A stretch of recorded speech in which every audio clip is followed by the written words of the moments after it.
Hi guys, so today I am going to take a shirt that I bought on clearance and I like it. I like the nice little detail at the top.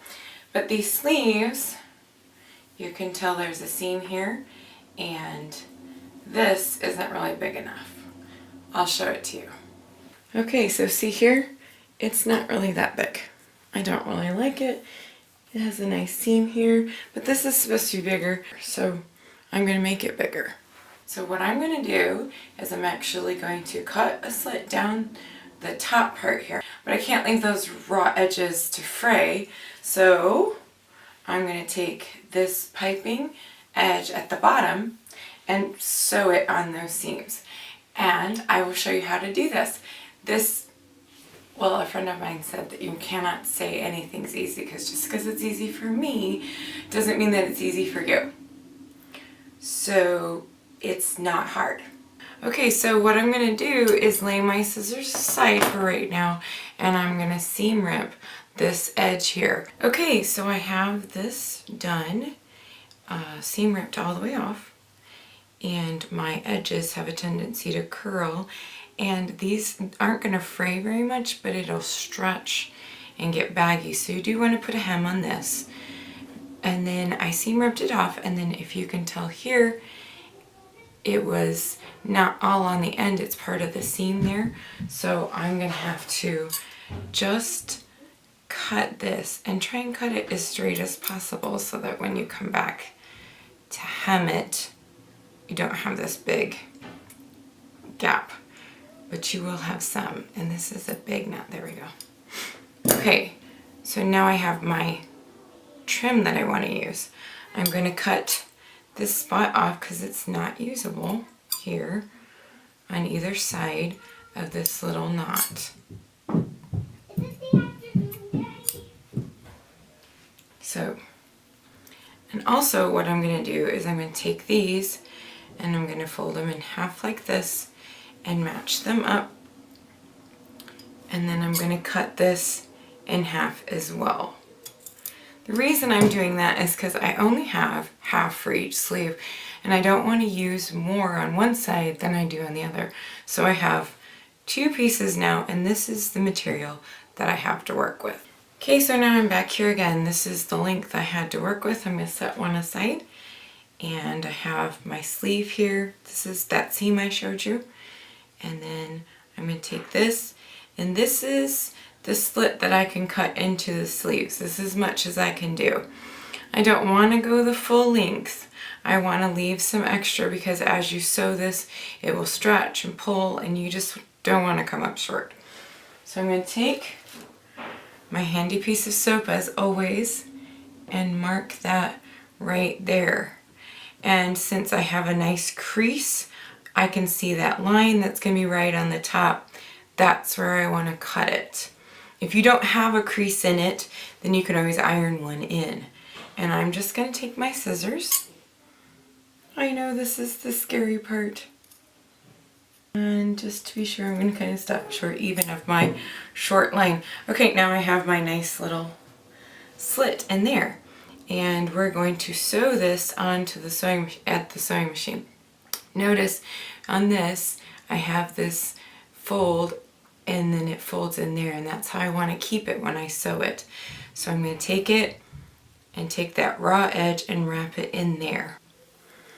Okay, so I'm back at the sewing machine. I'm going to take one end of this and I'm going to wrap it around there and keep that at the end as much as possible.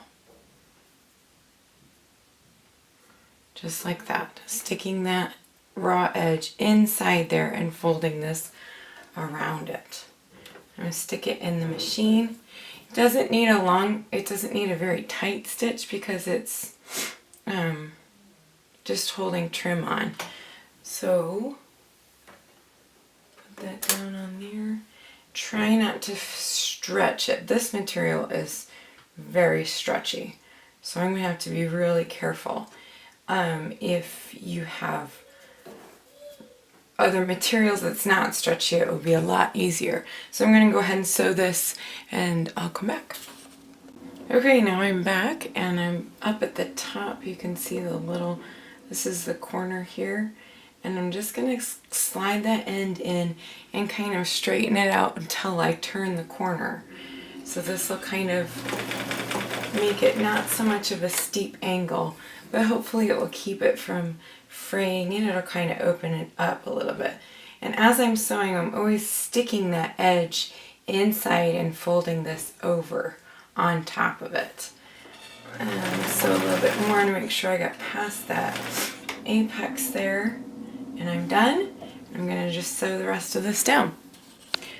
Okay, so I realized as I'm sewing this that the ends are very hard because it's thicker to stay inside that.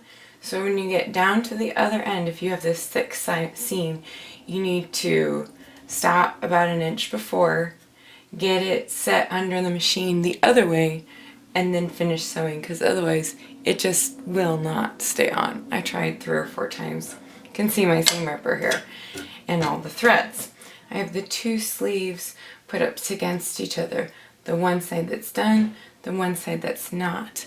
I'm going to take my soap and I'm going to mark it. Don't do the extra this time because you want them to be the seam. My fabric has that white on it too. But as long as you can see it, that's all that counts. It doesn't need to be seen by anybody else. And then once again, I have that fold and I'm just going to cut down up to that and sew it on like I did the other one. Okay, so we got them all done.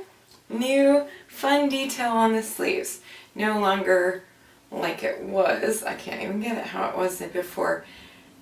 And it didn't have a lot of oomph to it. You wouldn't really notice. It would just look like a baggy stretched out sleeve like that. But now I have nice little slits on it to enjoy. I'm going to be doing another tutorial on how to add pizzazz to your sleeves, so watch for it. You can always contact me at thebluekeystone.com. You can also comment below, and have a great day.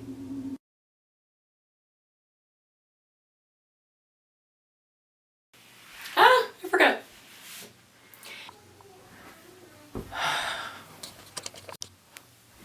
Am I recording him? You can also comment below if you want, and no.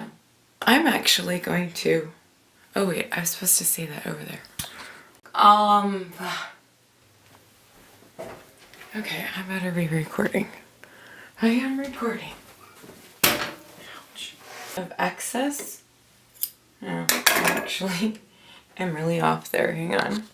In the future, I have some little nice we have some nice detail. Okay.